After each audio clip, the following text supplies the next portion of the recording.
김현정의 뉴스 쇼.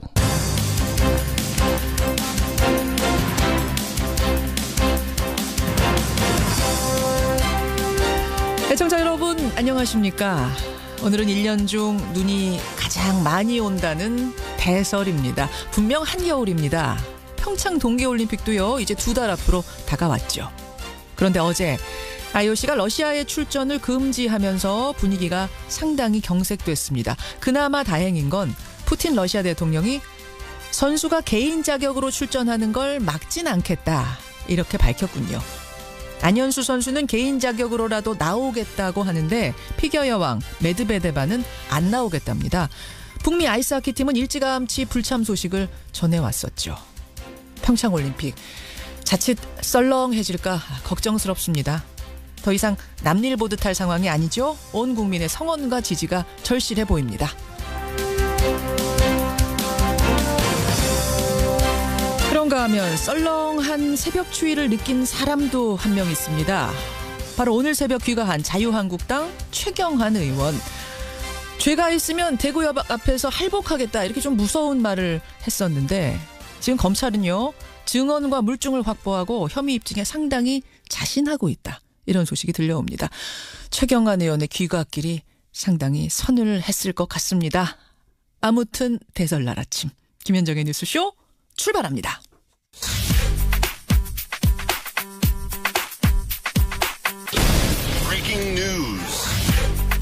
김현정의 뉴스쇼가 주목한 오늘의 포인트 김정훈 기자 나와 있습니다. 어서 오세요 김 기자. 네. 첫 번째 포인트 어디부터 봐야 되나요? 네, 중동 화약골을 건드린 트럼프입니다. 그 트럼프 미국 대통령이 예루살렘은 이스라엘의 수도다 이렇게 발언을 했는데 파문이 상당합니다. 네, 예루살렘이 서로 자신의 수도라고 주장하는 이스라엘 그리고 팔레스타인의 불안정한 공존 상황 속에서 분명히 이스라엘 편을 들어줬기 때문입니다. 그렇죠. 트럼프 대통령은 백악관 성명에서요. 예루살렘을 이스라엘 수도로 공식 인정할 때라고 밝히면서 후속 조치로 주 이스라엘 대사관을 텔아비브에서 예루살렘으로 이전하라고 지시를 했습니다. 그러니까 지금까지는 사실은 그 부분은 누구도 건드리지 못했던 거잖아요. 말하지 그렇습니다. 않고 그냥 그런 채 지내왔던 건데 이걸 확실히 하겠다 이거예요? 그렇습니다. 난리가 났죠. 그러니까 이스라엘이야 물론 이보다 더 아름다운 선물은 없다 이렇게 반색을 했는데 팔레스타인 무장단체 하마스는요. 지옥문을 연 결정이다 이렇게 위협하기까지 했어요. 지옥문을 열었다? 네. 또 중동 아랍권 국가들 그리고 유엔과 유럽연합도 잇따라 우려를 표명하고 있네요. 사실은 이슬람 중에서도 이제 미국 편을 들었던 이런 지지하던 국가들조차도 도대체 트럼프 대통령이 왜 이런 발언을 했는지 이해할 수가 없다 이런 얘기들 하던데 왜 그랬을까요? 트럼프 대통령 사위가 유대인입니다. 또 장녀 아방카도 유대교로 개종할 만큼 트럼프 자신이 친이스라엘 정서를 갖고 있긴 한데 그런데 러시아 정부의 내통 의혹에 대한 특별수사 등 아마 내부 수사 상황에 몰린 트럼프 대통령이 지지세 결집으로 이걸 좀 만회해버리고 하는 거 아니냐 이런 시각이 좀 있거든요. 그러니까 미국 내 유대인들뿐만 아니라 보수적인 기독교 복음주의 세력들을 확실히 내 편을 묻겠다. 이런 전략 아니냐 이런 해석이죠. 내부 단속용이다. 네. 자기 지지율용이다. 근데 지금 중동에 화약고가 터지면은 지금 한반도 긴장 상황하고도 무관하지 않은 거 아닙니까? 그렇죠. 그렇죠. 참 말폭탄이 또 터졌네요. 트럼프의 말폭탄. 걱정입니다. 다음 포인트 가죠. 네, MBC 뒤늦은 정상화의 수순입니다. MBC 새 사장 오늘 성출이 됩니까? 그렇습니다. MBC 대주주인 방송문화진흥회가 오늘 최종 면접을 통해서 새 사장을 뽑습니다. 이우호 전 MBC 논설실장, 이문식 전 논설위원 그리고 최승호 뉴스타파 PD가 후보인데요. 세 사람 모두 즉시 해고자를 복직시키겠다고 말할 정도로 공영방송 정상화의 의지가 확고합니다. 그렇게 되면은 이용마 기자 등 2012년 MBC 파업 당시 회사를 떠났던 해고자 6명이 있는데 이들 모두가 5년 만에 제자리로 돌아오게 되네요. MBC는 이제 새 사장이 오늘 뽑히는데 KBS는 도대체 어떻게 되고 있는 건가? 언론노조 위원장하고 언론노조 KBS 본부장이 단식 농성에 어제부터 들어갔다면서요. 네, 감사에서 비위가 드러난 KBS 이사들이 있거든요. 이들을 해임시켜달라는 요구를 하면서 어제부터 단식에 들어갔네요. 단식에 들어갔지만 KBS 상황은 좀 캄캄해 보입니다. 마지막 포인트는 뭔가요? 네, 오늘 더불어민주당, 자유한국당, 국민의당 3당 원내대표가 만나는데요. 12일 임기를 끝내는 한국당 정우택 원내대표 환송 차원이긴 한데 예산안 처리를 두고 빚은 충돌 사태 있지 않았습니까? 그렇죠. 그 쌓인 앙금을 풀 수 있을지 한번 지켜봐야 되겠고요. 또 민생 개혁 법안 또 개헌과 선거구제 관련 논의 전망이 어떻게 될지 그 가늠을 해볼 수도 있는 자리 아닐까 싶습니다. 여기까지 오늘의 포인트. 김정은 기자 수고하셨습니다. 네. 진통 끝에 어제 새벽 끝난 예산 전쟁. 2018년도 예산안에 대한 수정안은 가결되었음을 선포합니다. 자유한국당은 국민의당이 위장 야당으로 여당에 협력하고 있다고 맞받아쳤습니다. 위장 야당으로 여당 행세를 할 바에는 차라리 합당을 하고 당당히 나서는 것이. 예, 야당인 척하면서 뒷거래로 지역 예산을 챙기고 막판에 여당 편이 돼서 예산안을 통과시켰다. 국민의당은 위장 야당이다. 구태 중에 구태다. 자유한국당이 국민의당을 향해서 쏟아낸 비판들입니다. 국민의당이 더불어민주당과 합의해서 내년 예산안을 처리하자 그 후폭풍이 일파만파 불고 있는데요. 자유한국당은 이번 합의를 밀실 합의다. 밀실 야합이라고까지 규정을 하고 있습니다. 국민의당의 답변을 좀 들어봐야겠죠? 이번 예산안 협의 과정에서 실무 총괄을 맡았던 분입니다. 국민의당 이용호 정책위 의장 연결해보죠. 이용호 의원님 안녕하세요. 네, 안녕하세요. 정말로 민주당하고 밀실 야합을 하신 겁니까? 협상 과정을 거의 국민들도 보셨을 건데요. 저희는 그게 밀실 야합이라고 생각하지 않습니다. 협상에 있어서는 언제든지 협상의 상대가 필요한 것을 주고 할 수 있다고 생각하는 것이고요. 그런 협상의 테이블에서 조금 소외됐다고 해서 그 부분에 대해서 지나치게 비난하는 것은 뭐 적절치 않다고 보고 그렇지만 한국당의 입장을 이해할 수도 있습니다. 이제 협상에서 좀 얻어낸 게 적다. 소외된 그런 마음을 대내용으로 이렇게 세게 얘기하는 것이 아닌가 합니다. 소외돼서 좀 서운하고 좀 억울한 마음에 지금 그러시는 게 아닌가 이해는 된다. 네, 그렇습니다. 근데 자유한국당이 지금 밀실 야합이라고 주장하는 핵심적인 근거는 뭐냐면요. 민주당의 박홍근 원내수석 부대표하고 국민의당의 권은희 원내수석 부대표가 서로 카톡을 주고받았는데 그걸 들여다보니 국민의당이 원하는 그 선거구제하고 이번 예산안 처리를 마치 거래하듯이 했더라. 딜하듯이 했더라. 이런 내용이 고스란히 적혀 있었다. 이게 밀실 야합이 아니면 뭐겠느냐. 지금 이렇게 얘기하는 건데요. 그런데 예를 들면 뭐 선거구제나 개헌이나 이런 것들이 뭐 저희 국민의당만의 문제겠습니까? 사실은 모든 정당의 관심 사항이고요. 저희 당내 요구가 이런 예산 협상을 지렛대로 해서 이런 것을 받아내라라는 요구가 있었고 사실은 김동철 대표하고 우원식 그 민주당 대표가 조찬 회동을 했었거든요. 했었죠 그날. 예. 이것이 한국당으로 봐서는 이제 두 당이 합쳐서 뭔가 끝내는구나 라고 하는 그런 의심, 그러면서 한국당의 어떤 협상의 전투지가 많이 무력화돼 버린, 그러면서 그냥 이 합의가 이루어진 것이 아닌가 이렇게 생각을 합니다. 아니 자유한국당은 왜 소외됐어요 거기는? 아니 처음부터 자유한국당은 언제든지 국민의당이 민주당으로 갈 거다, 투항할 거다 이런 식의 얘기를 처음부터 했었던 것 같아요. 농반 진반으로. 국민의당 쪽에다가 농반 진반으로? 시간의 문제 아니냐. 그런데 협상을 새 주체할 때는 언제든지 두 당이 더 가까워질 수 있는 것이거든요. 그렇죠. 저희로 봐서도 마찬가지로 민주당과 그러면 한국당이 언제든지 합의해버리면 어떻게 될까. 이런 생각도 할 수 있는 거거든요. 그런 상황에서 어떻게 국민의당으로 봐서는 성과물을 극대화할 수 있느냐 이런 사실은 생각을 할 수 있는 거고요. 그런데 있어서 한국당이 어쩌면 협상 기술이 좀 부족했다 이렇게 볼 수도 있는 겁니다. 그러니까 한국당의 능력 부족인 거지 협상의 기술 부족인 거지 다른 사람 탓할 게 아니다 이 말씀이시네. 뭐 짧게 정리하자면. 저희는 좀 더 한국당이 적극적으로 나섰다면 개헌 문제, 선거구제 문제는 왜 거기서 제기를 못했겠어요. 다른 문제도 자기들이 원하는 법안도 있을 수 있는 것이고 얼마든지 할 수 있다. 이게 개인적인 사리사욕을 취한 것이 아니기 때문에 그건 비판받을 일이 아니라고 봅니다. 근데 다른 게 아니라 이거는 예산 문제 아니냐. 예산을 가지고 협상이라는 게 있을 수 있느냐. 이런 질문에 대해서 뭐라고 생각하세요? 예산은 예산대로 하지만 몇 년 전에도 이거 법안 문제, 왜냐하면 예산 끝나고 나면 바로 법안 문제로 넘어가거든요. 그렇죠.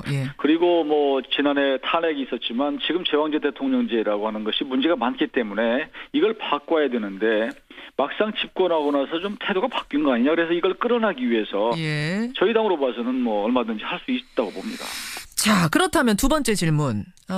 세 개 당의 원내대표가 했던 그 합의 같이 사인하고 사진 찍었던 그 합의를 정우택 원내대표는 지금 잠정 합의라고 말합니다. 언제든지 뒤집을 수 있는 잠정 합의를 한 건데 이걸 마치 두 당의 원내대표가 언론에다 대고선 확정적인 합의인 것처럼 언론 플레이를 했다는 거예요. 그래서 정우택 원내대표는 아이고 내가 순진했다 이런 말씀까지 하세요. 네, 저도 정우택 대표께서 이렇게 순진했다라고 하신 말씀을 이해를 합니다. 왜 그러냐면 또 합의문을 보니까 그러니까 진짜 순진하셨던 거예요? 그러니까요. 제가 말씀드리고 싶은 것은 그 당시에 그 합의문에 법인세 인상이나 두어 가지 정도에는 가로를 쳐놓고 뒤에다가 유보 입장 이렇게 써놨더라고요. 또 이해가 안 되는 것은 왜 이런 정도의 합의문에 근데 왜 서명을 했을까? 정식으로도 서명을 했어요.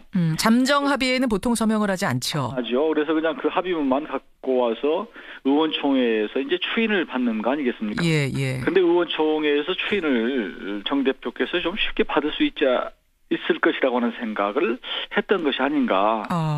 이 부분에 있어서 정 대표께서 이제 원내대표의 임기가 15일인가요? 얼마 안 남았어요. 이기 때문에 이런 것이 이제 제대 말년이라 뭐 이런 것 때문에 조금 쉽게 생각했던 것이 아닌가 이런 생각을 합니다. 그러니까 그건 잠정 합의 아니셨단 말씀이에요. 그때 그 분위기는. 저는 그 당시에 원내대표 세 분이 계셨기 때문에 뭐 그 자리에 계시진 않았지만 밖에 있었습니다. 그런데 합의문을 보니까 서명은 정식으로 했는데 가로 속에 유보 입장 이런 것들이 있더라고요. 그래서 좀 이상하다 라는 생각을 했습니다. 그래요. 지금 정우택 원내대표가 사실 거짓말하는 거 아니냐라고 얘기들 하지만 거짓말은 아니고 그야말로 순진하셨다 이런 말씀이네요. 그 당시에 왜 정 대표께서 유보 입장이라고 그러면서 정식으로 서명을 하는 부분은 좀 이해가 안 되는 그것이 뭐 순진하다면 순진하게 볼 수도 있는 거죠. 그것도 상대 민주당이나 이런 쪽에서는 그걸 충분히 밖으로 언론 플레이 할 수 있는 거고요. 그래서 기정사실화 하는 것이죠. 국민의당 이용호 정책위 의장 지금 만나고 있습니다. 아무튼 이번 예산안 통과 과정에서 가장 존재감도 확인하고 실리도 챙긴 수혜당, 최대 수혜당은 국민의당이다 이런 평가가 나옵니다. 아마 그 부분에 있어서는 협상 실무 총괄로서 뿌듯하실 것 같아요. 근데 이 의원님, 이제 합의 다 통과되고 나서 처리가 되고 나서 이용호 의원께서 SNS에 쓴 글이 지금 논란이 되고 있는 건 아시죠? 그 페이스북에다 이렇게 쓰셨더라고요. 만약에 우리 지역구 예산 합의가 잘 안 되면 기재부의 예산국장에게 예산안 합의를 통째로 깨버리겠다고 협박했다.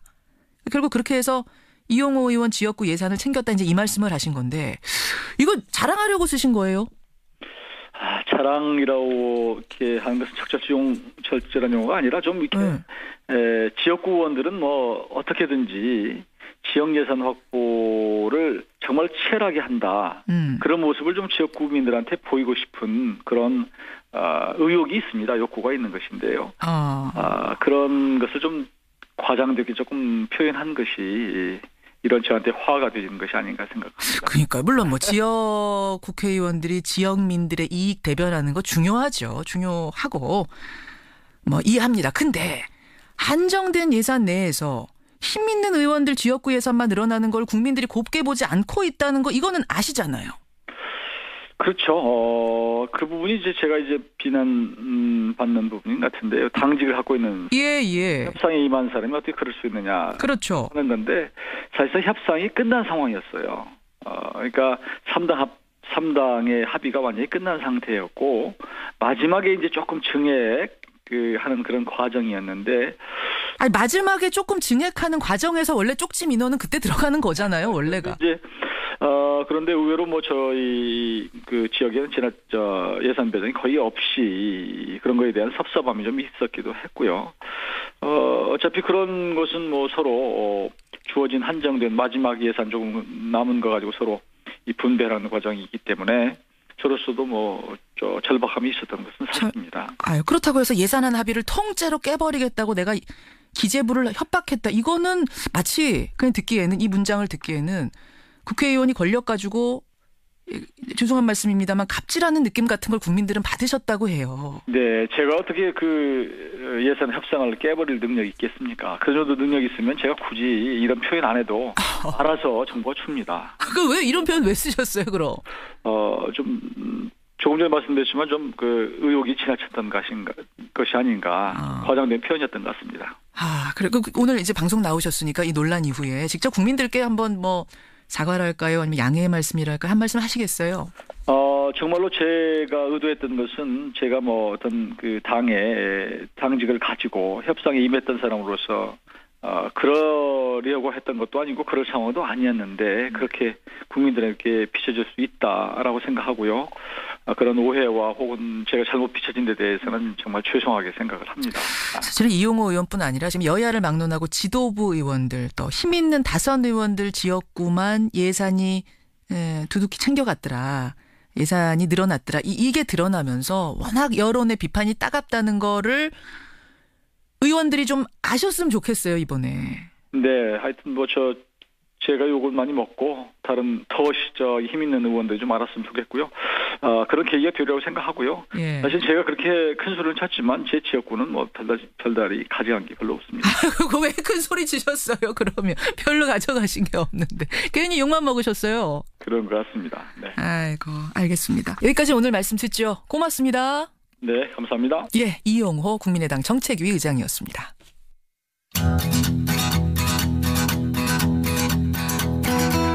김현정의 뉴스쇼는 청취자 여러분의 참여로 이루어집니다. 트위터, 페이스북, 레인보우 게시판, 그리고 단문 50원, 장문 100원의 유료 문자 샵 1212, 우물정 1212 통해 참여하실 수 있습니다. 김현정의 뉴스쇼, 여러분과 함께 만듭니다. 김성환의 행간 시사평론가 김성환 씨 나오셨습니다. 어서 오십시오. 네, 안녕하세요. 지금 이용호 의원의 해명 들으시면서 청취자 배재균님은 아니 그럼 별로 가져간 게 없는데 페북에 그렇게 쓰셨다는 거는 지역 구민들한테 뻥쳤다는 얘기입니까? 이러셨고 김형신님은 뻥친 게 아니라면 그러면 갑질을 했다는 얘기입니까? 그러니까 이게 사실은 이용호 의원이 오늘 나오셨기 때문에 네. 대표로 뭐 욕을 좀 드셨습니다만 네. 사실은 여야 할 것 없이 지도부 의원들이 자기 지역구 지역구 것들 예산들 다 챙겨간 게 지금 다 보여요. 나오고 나서 보니까. 그래서 자유한국당 의원들이 반발하고 있는 게 지도부만 챙기고 왜 우리는 안 챙겨줬나는 그런 얘기가 아니냐 이런 해석도 사실은 나옵니다. 그건 또 무슨 말입니까? 우리도 챙겨줬어야지. 아유, 하여튼 오죽하면 이런 얘기가 나오겠어요. 예, 지역 예산, 지역에 힘 있는 사람들만 나눠 먹는 이런 예산 되면 안 된다라는 정인화 청취자님의 따끔한 비판도 지금 들어오고 있다는 거. 청취자 정치인들이 많이 듣고 계시거든요. 네, 맞습니다. 이것 좀 제발 좀 기억하십시오. 아이고, 행간 가죠. 국정농단 수사 과정에서 특급 도우미로 불렸던 인물이 있죠. 바로 최순실의 조카 장시호인데요. 씨.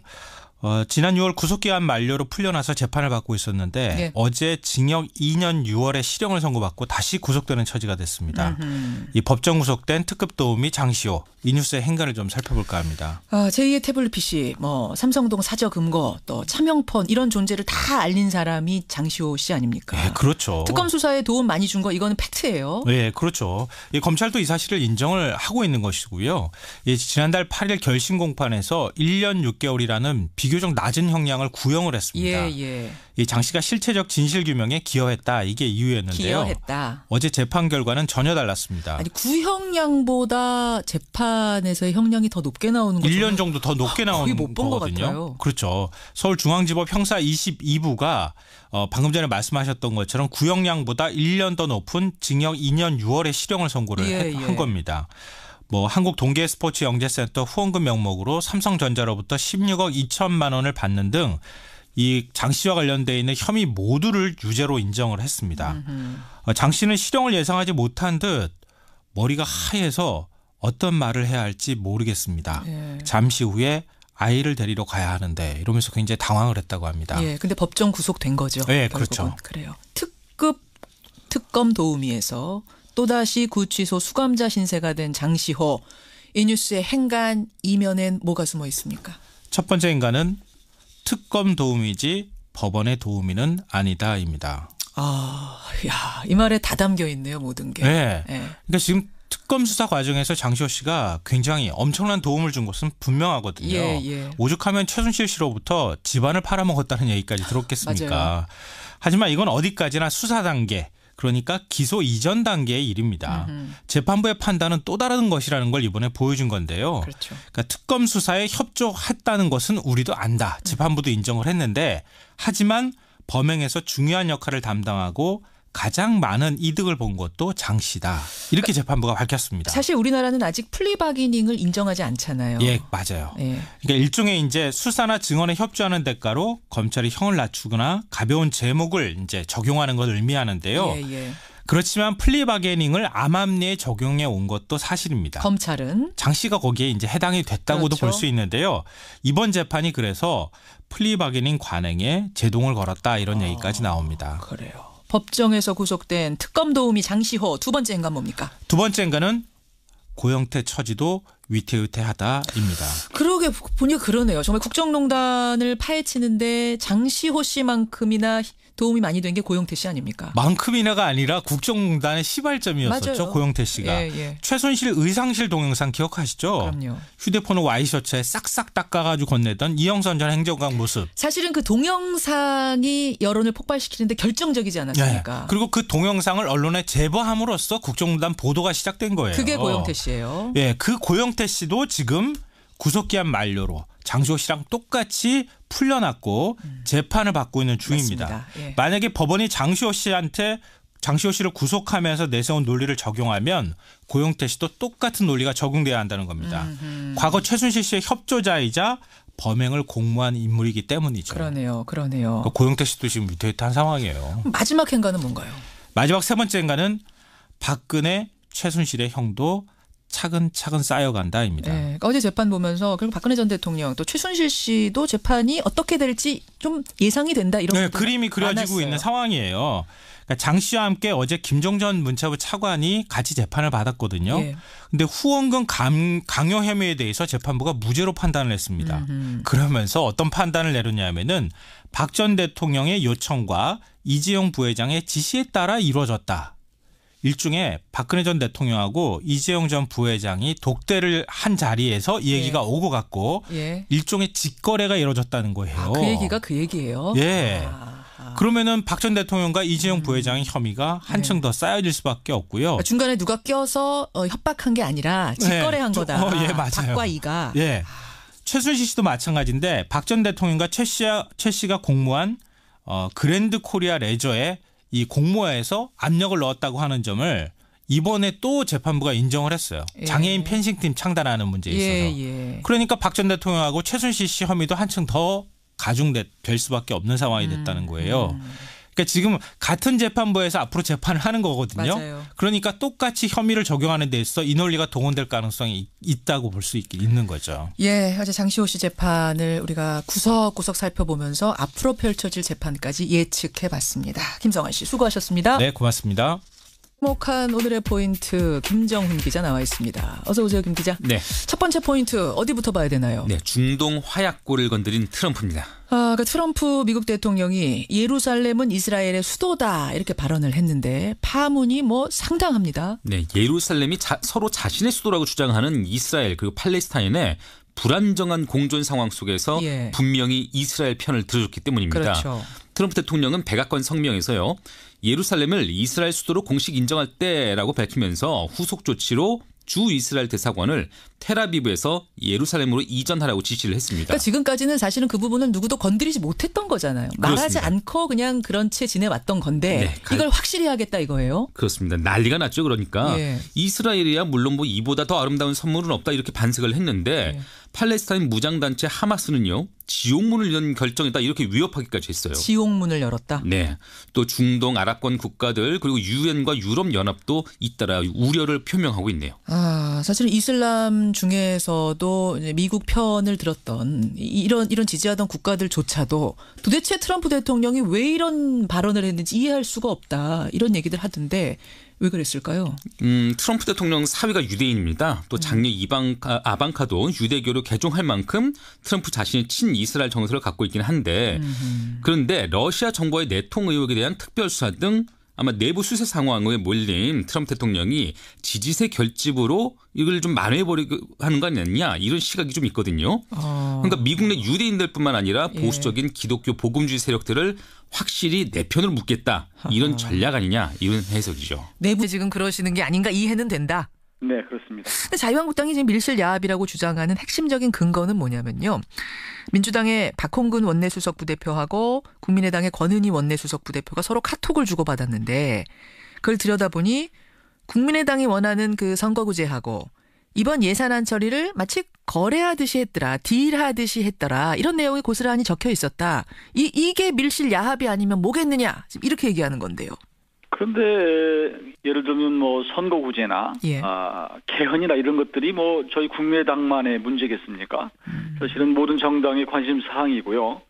저희 당내 요구가 이런 예산 협상을 지렛대로 해서 이런 것을 받아내라라는 요구가 있었고 사실은 김동철 대표하고 우원식 그 민주당 대표가 조찬 회동을 했었거든요. 했었죠 그날. 예. 이것이 한국당으로 봐서는 이제 두 당이 합쳐서 뭔가 끝내는구나 라고 하는 그런 의심, 그러면서 한국당의 어떤 협상의 전투지가 많이 무력화돼 버린, 그러면서 그냥 이 합의가 이루어진 것이 아닌가 이렇게 생각을 합니다. 아니 자유한국당은 왜 소외됐어요 거기는?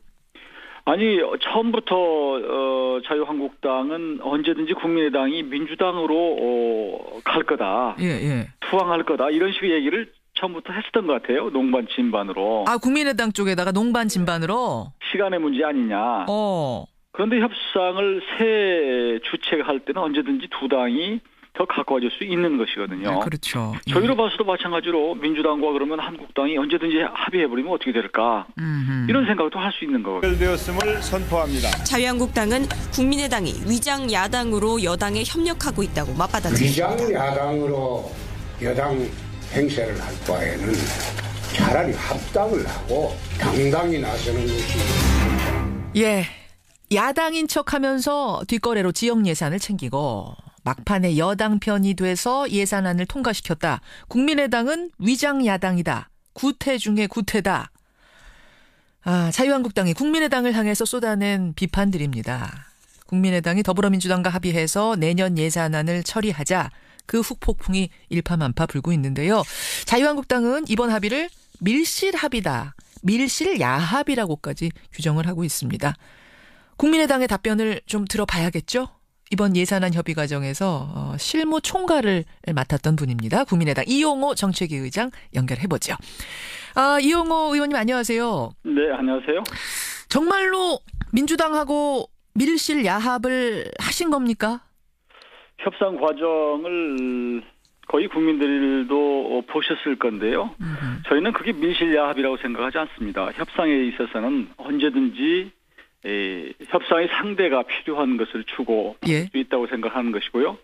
그런 협상의 테이블에서 조금 소외됐다고 해서 그 부분에 대해서 지나치게 비난하는 것은 뭐 적절치 않다고 보고 그렇지만 한국당의 입장을 이해할 수도 있습니다. 이제 협상에서 좀 얻어낸 게 적다. 소외된 그런 마음을 대내용으로 이렇게 세게 얘기하는 것이 아닌가 합니다. 소외돼서 좀 서운하고 좀 억울한 마음의 단속용이다. 네. 자기 지지율용이다. 근데 지금 중동에 화약고가 터지면은 지금 한반도 긴장 상황하고도 무관하지 않은 거 아닙니까? 그렇죠. 그렇죠. 참 말폭탄이 또 터졌네요. 트럼프의 말폭탄. 걱정입니다. 다음 포인트 가죠. 네, MBC 뒤늦은 정상화의 수순입니다. MBC 새 사장 오늘 성출이 됩니까? 그렇습니다. MBC 대주주인 방송문화진흥회가 오늘 최종 면접을 통해서 새 사장을 뽑습니다. 이우호 전 MBC 논설실장, 이문식 전 논설위원 그리고 최승호 뉴스타파 PD가 후보인데요. 세 사람 모두 즉시 해고자를 복직시키겠다고 말할 정도로 공영방송 정상화의 의지가 확고합니다. 그렇게 되면은 이용마 기자 등 2012년 MBC 파업 당시 회사를 떠났던 해고자 6명이 있는데 이들 모두가 5년 만에 제자리로 돌아오게 되네요. MBC는 이제 새 사장이 오늘 뽑히는데 KBS는 도대체 어떻게 되고 있는 건가? 언론노조 위원장하고 언론노조 KBS 본부장이 단식 농성에 어제부터 들어갔다면서요. 네, 감사에서 비위가 드러난 KBS 이사들이 있거든요. 이들을 해임시켜달라는 요구를 하면서 어제부터 단식에 들어갔네요. 단식에 들어갔지만 KBS 상황은 좀 캄캄해 보입니다. 예, 마지막 포인트는 뭔가요? 네, 오늘 더불어민주당, 자유한국당, 국민의당 3당 원내대표가 만나는데요. 12일 임기를 끝내는 한국당 정우택 원내대표 환송 차원이긴 한데 예산안 처리를 두고 빚은 충돌 사태 있지 않았습니까? 그렇죠. 그 쌓인 앙금을 풀 수 있을지 한번 지켜봐야 되겠고요. 또 민생 개혁 법안 또 개헌과 선거구제 관련 논의 전망이 어떻게 될지 그 가늠을 해볼 수도 있는 자리 아닐까 싶습니다. 여기까지 오늘의 포인트. 김정은 기자 수고하셨습니다. 네. 진통 끝에 어제 새벽 끝난 예산 전쟁. 2018년도 예산안에 대한 수정안은 가결. 김현정의 뉴스 쇼.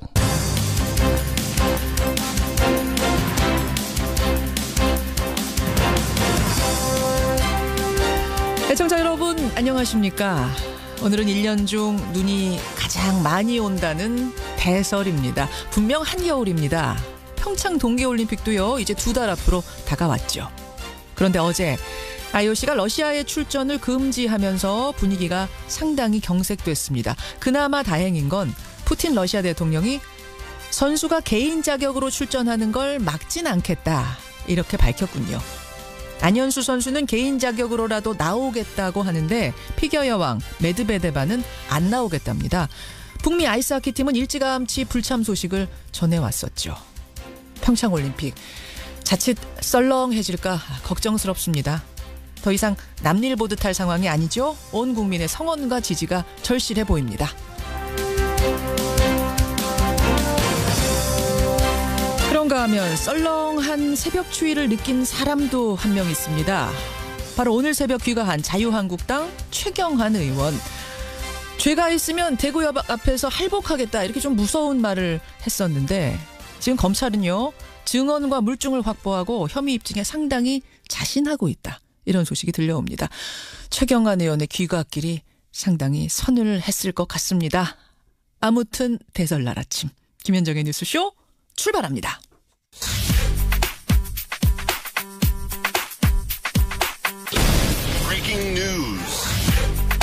김현정의 뉴스쇼가